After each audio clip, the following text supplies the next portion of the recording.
It's all good. It's all good. How you feel? I'm good. I'm chilling. I can't complain.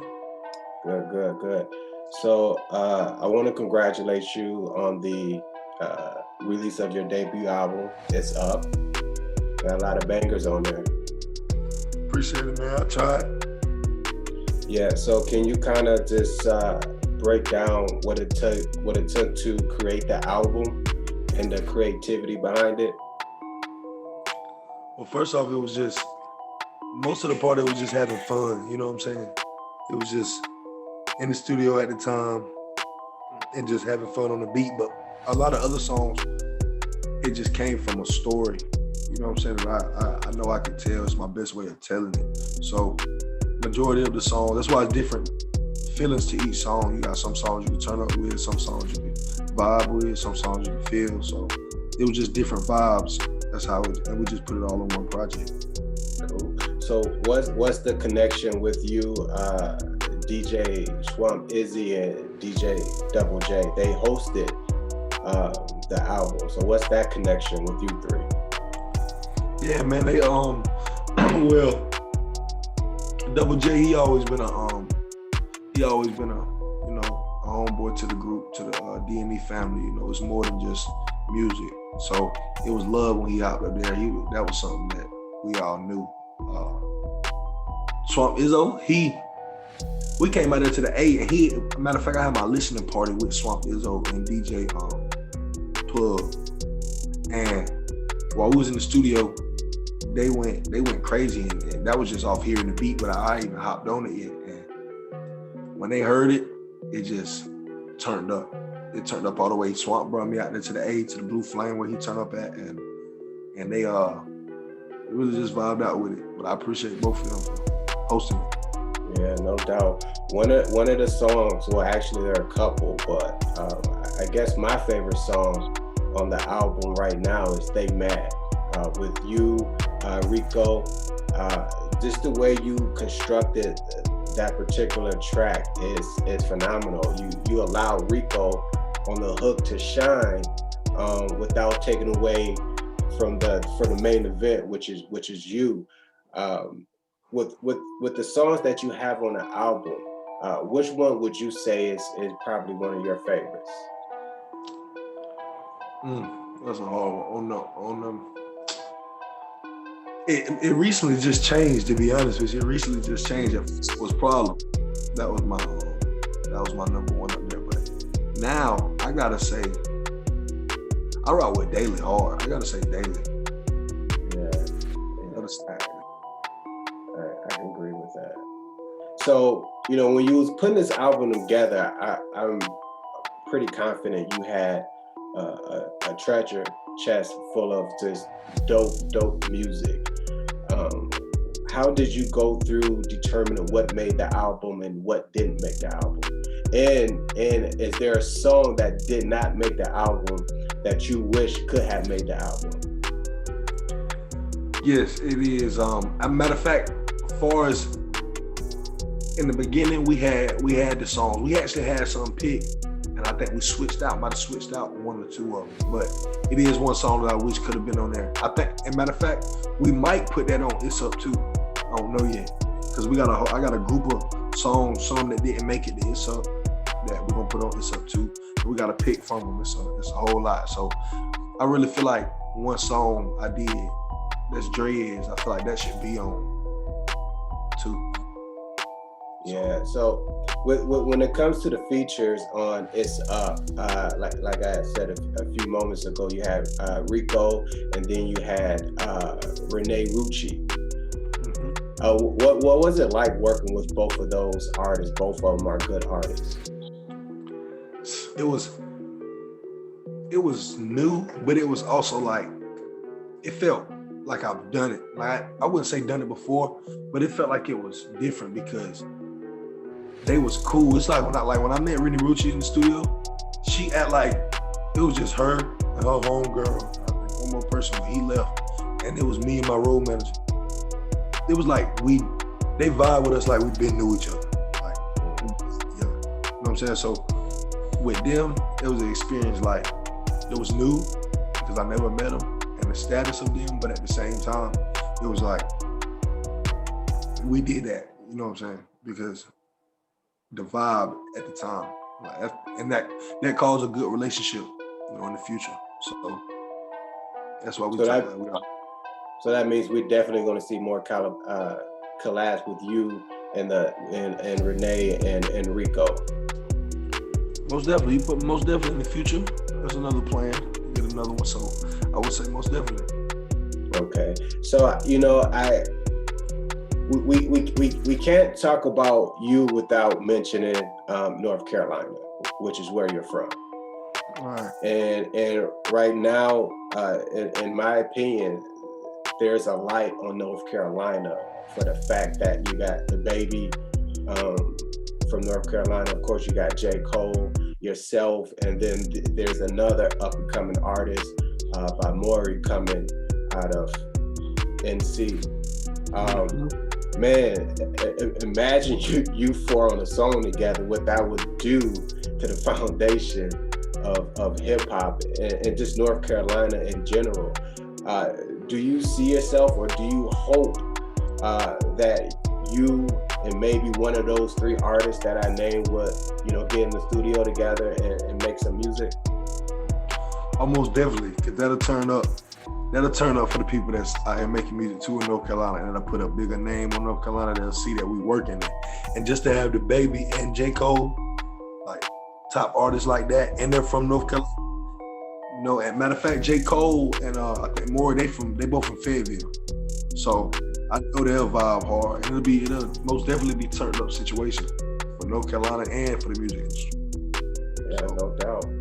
I mean, I for one would definitely look forward to that. I will stream it as many times as I can to run those numbers up, because being 19, your style of hip hop is very impressive, and it's like you created a lane that you fit in, and no one can get in that lane and take anything away from you. So, you know, salute to you for even finding your voice. You know, that's real dope. A lot of people, it takes years for them to even do that, and not taken away from, in anybody. You did it without any gimmicks. You did it without any extra bullshit. You did it with just straight skills on the mic. You know what I'm saying? So that's definitely something to be proud of. Appreciate it, man. It feels good to hear that though, for real. It do feel good to hear. How do you feel about the success that It's Up has generated so far? I'm surprised, to be honest. I wouldn't even want to say surprised. I would want to say I'm surprised. You know what I'm saying? How it turned up, because I knew, well, always listening for yourself to your own music. It's always something in the back of your head. It's like, is it right? Is it? You know what I'm saying? But when you hear other people tell you like, yo, this hard, and this right here, and this right here, it make you feel different about it. So it really turned me up all the way. And it's I don't know, man, it's surprising for real. It's surprising. Then so people that I ain't never listen to me. So just by that statement you made, I'm assuming that it exceeded your expectations when you presented it to the culture. Yes sir, all the way. Okay. So staying on the topic of North Carolina, you're actually connected with Grammy-nominated J Manifest in the Legions of Music. How did that relationship come together? I know you guys are in North Carolina, but is there something that brought you all together? Yes. Matter of fact, hold on, my phone. What happened? Okay. Yes. Matter of fact, what brought us? Can you hear me? Yeah. What brought us together was my manager, Pocket Styles. Shout out Pocket Styles. Him and Manny, they've been close since before Manny even moved the studio to a different location. So they always had a relationship, but Manny didn't know nothing about me. So when I started coming to the studio, we just grew a bond, you know what I'm saying, relationship as far as, you know, in the studio. And it's real dope working with him, for real. Cause So, I ain't never like. I'm sorry, go ahead. I What didn't stuff cut he you do. off. Oh no, you good, sorry. So, But you know, I ain't oh, it's my fault. It's like kind of, so I be moving slow, but go ahead. no, go, talk. This is you. Go ahead. Say what you got to say. Like I said, it was dope. It was dope working with him because I done seen a lot of engineers, ran through a lot of engineers. But the way Manny do things is crazy because like he can hit the keyboard 3 times, 4 times, and your shit sound 3 times different. You know what I'm saying? So just for that experience, it's real dope. It was real dope working with him. Yeah. Have you been able to grab a beat or two from Jay? I don't think so. I don't think I ever grabbed a beat from him. But being in that organization, you know, and that's something he started. I'm sure that he's going to bless you with a few bangers for this upcoming album. Well, I don't doubt it. And this upcoming album almost most likely done. So I'm guessing for the 3rd mixtape, I'll probably grab something for him. So talk about It's Up To. You know, do you have a release date? What can we expect from the next album? Right now, I don't have a release date, but I will say it's coming soon. We getting mix and mastering done, and ownership of the beats and stuff finished, so it'll be done real soon. Okay. Can you kind of go into like the background a little bit of what pushed you into making music? Was there someone in the family that kind of was a musician somewhere along the lines, or was the homeboys? Can you kind of talk about that a little bit? Well, the only real person that was really into music hard in my family, it wasn't even music hard, it was as far as rapping, was I gotta say Top, because he do URL Rap Battle League, T-Top. I gotta say that's the main person that really did something, down my way. So it also feels good to be the next one, and everybody be like, oh, you gonna blow, you gonna pop, and man, it feel good. I know how he feel. I know he felt good when it was happening. Really. Yeah. You feel good that it's happening to you? Yeah. Oh yeah. Love it. Love it. So what before music, I was going back into some of your early music, and of course you have that, I guess you have the street element, the word I'm looking for. Is that where you get your motivation from? Is talking about what you see and what you live and things like that? Most definitely, that's where I get all my pictures for my music from. You know what I'm saying? I try to say my story, but also say it in a way that people can relate to it in their stories. You know what I'm saying? So besides the turned up music, you know what I'm saying? Other than that, that's what my main focus is. Okay. When did you get into actually recording music? Really, my first time in the studio I just started coming to the studio last year. Like wow. It's been a year. I've been rapping, like freestyling on Facebook and Instagram stuff for years, but as far as being in the studio, it's only been a year. So you mean to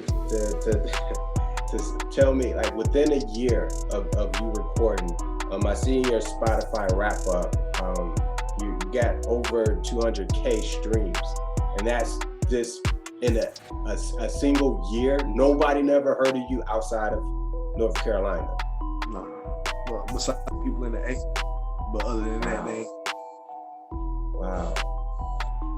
So I can understand why you will go with the name King, because you definitely wearing a crown right now. Just I can't lie, you flossing. You flossing right now, and you're definitely the center of attention. So normally when I do these interviews, it's with artists who's been rapping for many years, and the question that I ask every artist that I speak with is, how do they feel like their music has evolved from day one all the way up until this point? But since you've only been in the game for 1 year, the only question that I can ask you is, with you recently releasing It's Up and you're preparing to release It's Up 2, what would you do differently with the second album that you've seen with the first album was some mistakes along the way? Okay, most definitely what will be one is, as far as my songs, I'll try to make them more of songs and not just rapping, you know what I'm saying, on the beat. Like, cause starting off, like I said, like you said, I only been in there a year, but in that year's transformation, I went from rapping and telling stories to making songs that could be played on the radio and played in bowling alleys or wherever you are. So that was my biggest thing with the whole situation, because when I first started, like I said, I was rapping, really rapping. Like, it wasn't no song making, it was hard rapping. But now I'm elevating to where I can make songs. So you'll see the elevation, and you see the difference from It's Up 1, It's Up 2. Yeah, man, no doubt. So in between time, are you going to just release just any single without having any attachment to It's Up 2? I noticed you're dropping a video to every single coming off It's Up 1. Is that the next move, to continue to push your videos, make videos, or are you gonna start dropping like new music to kind of keep fans, on the edge of their seats? I mean, I'm sure I'm gonna drop, you know what I'm saying, a couple songs with no videos, maybe just a background. But as far as anything, I need the content. I gotta have the content. So the videos, you know what I'm saying, little skits, everything, I'm busting all of them. You know what I'm saying? I gotta have content. And that's another thing too, because in the beginning, I wasn't an Instagram head. I wasn't a Facebook, social media, period. You know what I'm saying? But now I have no choice. I'm on it. I done got used to it now, so I'm posting. But right now I'm gonna follow with my IG. So I can't get in my IG right now, but I'm about to get into it. So I'll be back posting. Okay, and I'm definitely going to be checking you out, sharing your videos and things like that. I mean, when Tiffany, who connected us together, when she, led me to your music, I was like, yo, like this kid is phenomenal. And instantly I was like, can I speak with him? Can I get a vibe? And just kind of hear your story a little bit. How do your family feel? Like your parents, your siblings, your cousins, how do they feel about, this path that you're taking? Oh, they,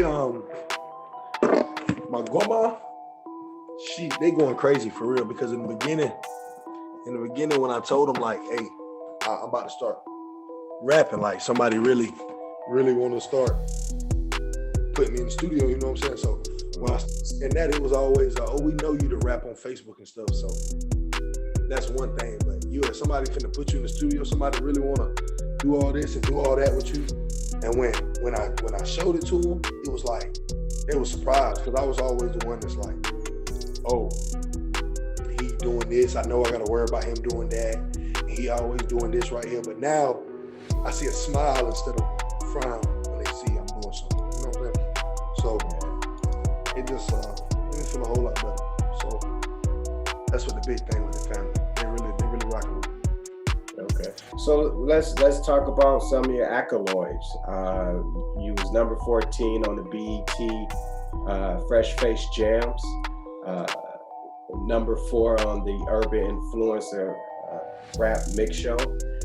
Kind of talk about how that made you feel. I mean, how did that come about for you? It made me feel special for real, because I didn't know it was really people that's really gonna listen to you like that in different spots. Like, that's what they mean by you always gotta be ready for the camera and be ready, because you don't never know who looking. And I didn't really take heed to that until I really seen who's looking. And that's how I found looking from, oh, how did I become this right here? How did I get this right here? Even on the college tour from different colleges, I was number one for a minute. I went to like number 3 and then I went back to number 2.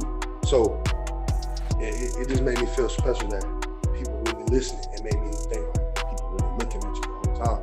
So it's that's how that came about though, for real, with the whole situation. And that's not even the first thing. Like I ain't even Coco. I don't know if you know Coco, but she do the radio.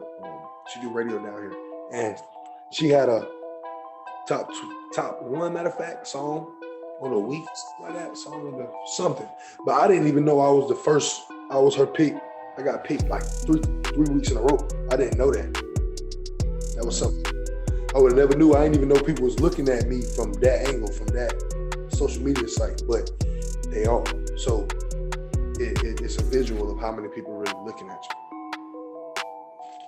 Yeah, you're throwing in the national spotlight now, so everybody's going to be paying attention to everything you do, you know. And I just hope everything that you do is, you know, is a positive element that continue to push your career further and further ahead. You know, we just started 2021. Last year, pretty fucked up for everybody. You know, but what are some of the things that was positive that happened, you know, outside of the album, that happened for you that you're taking into this new year and kind of hope to learn and build on it? Really, my mistakes. I mean, that might be a weird answer, but it's really my mistakes that I seen differently from. That's put me in a different position from back then and the new year. So when that's mistakes from not even just my life, as far as the music industry, as far as everything, you know, it put a new visual on life, especially with the whole pandemic and the whole stuff that's going on around the world right now with presidents and stuff. So that really ain't fazed me. It just showed me that stuff is about to get different. So ain't no reason to stop working. You gotta work harder because it's about to get different. So I've been in the studio grinding a little bit harder now, even though I can't even say that because I be in the studio all the time. But to me, it's grinding harder. It might not look like it. I be in there working because you don't never know what's gonna happen in the world, or your life. Yeah, no doubt. So I just got one other thing to ask. You know, 5 years from now, where do you want your career to be at? 5 years from now, as far as my career, I want to be nationwide. Be real. I want to be nationwide as far as my career. I want to be like, let me think, like a Meek. You know what I'm saying? Wherever Meek, you ain't even got to know Meek. You ain't even got to listen to his music to know Meek Mills. Mm-hmm. So that's one of the big things for me. Yeah, because I know Meek is one of your influences, you know, in the rap game. So, and definitely, you know Meek's voice without him even having to rap. You know what I mean? And right. I think you know, you got that same it factor that a lot of artists have. You know, it just, you know, you being young, just touching, you know, your year. Man, if I was a fortune teller, you know, if I was a betting man, I would definitely bet, you know, I would definitely go all in, you know, on your style of music, on your sound and everything. You know, just, you know, it's definitely unique. So